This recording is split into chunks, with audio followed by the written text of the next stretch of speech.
अस्सलाम वालेकुम। मैं अबूज़र, प्रवक्ता नागरिक शास्त्र, इस्लामी इंटर कॉलेज फैज़ाबाद।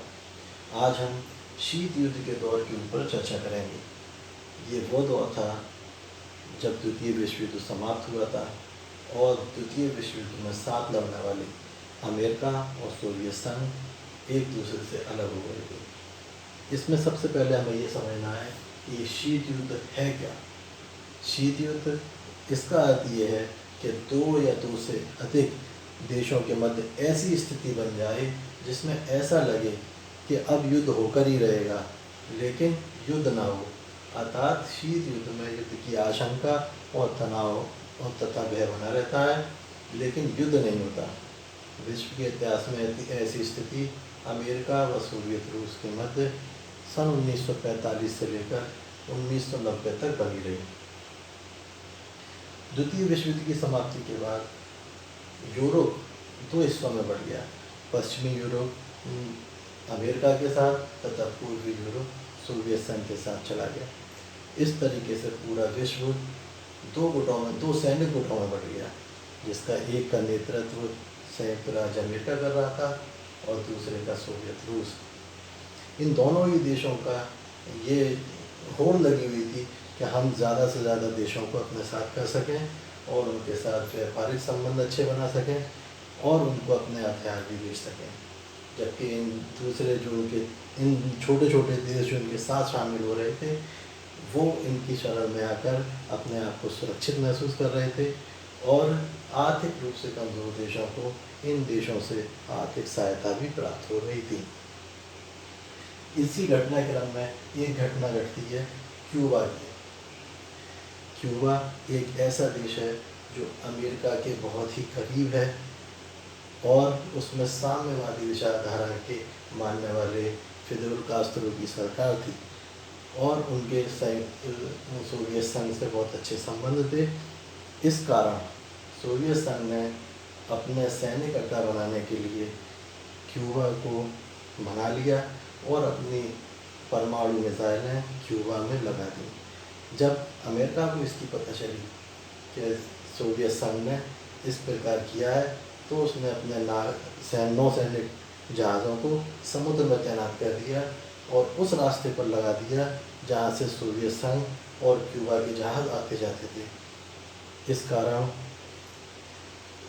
ये स्थिति इतनी चरम स्थिति थी कि लग रहा था कि पूरा विश्व तृतीय विश्व युद्ध की आग में झोंक जाएगा और अब युद्ध होकर ही रहेगा।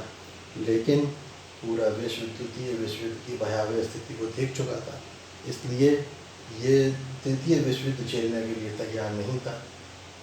तब इन दोनों ही देशों के प्रतिनिधियों ने आपस में समझौते किए और संधियाँ की, जिसके कारण ये इस युद्ध को टाला गया और क्यूबा संकट समाप्त हुआ। इधर द्वितीय विश्व युद्ध के बाद कुछ ऐसे भी देश थे जो आज़ाद हुए थे और वो फिर से इन दो देशों की गुलामी में नहीं जाना चाहते थे। वो चाहते थे कि हम स्वतंत्र रूप से रहें और जिससे चाहे हम संधि करें, जिस प्रकार चाहे व्यापार करें। वो ना तो अमेरिका के साथ जाना चाहते थे और ना ही रूस के साथ जाना चाहते थे। उनमें प्रमुख हैं यूगोस्लाविया, भारत, मिस्र, इंडोनेशिया तथा घाना।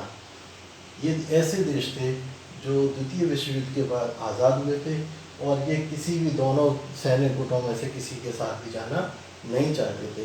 तब इन्होंने एक अपना अलग संगठन बनाया जिसका नाम रखा इन्होंने नॉन अलाइनमेंट मूवमेंट, यानी गुट निरपेक्ष आंदोलन। इनका मानना था कि हम किसी भी गुट के साथ नहीं जाएंगे और जिस गुट के साथ, जिस देश के साथ हमें फ़ायदा दिखेगा हम उसके साथ संधि करेंगे, समझौते करेंगे, जिससे नुकसान होगा उससे दूर हट जाएंगे। इनका मानना ये भी था कि विश्व में अगर कोई युद्ध की स्थिति बनती है तो तब हम खामोश नहीं रहेंगे, हम गलत के खिलाफ होंगे और सही का समर्थन करेंगे। इन देशों के प्रमुख में Marshal Tito, Pandit Jawaharlal Nehru, colonel Nasir, Sukarno आदि बहुत इम्पोर्टेंट रोल इन लोगों ने अदा किया और एक शक्ति के रूप में इन्होंने काम किया जो विश्व में शांति को बनाए रही और तृतीय विश्व युद्ध जैसी स्थिति को नहीं आने दिया।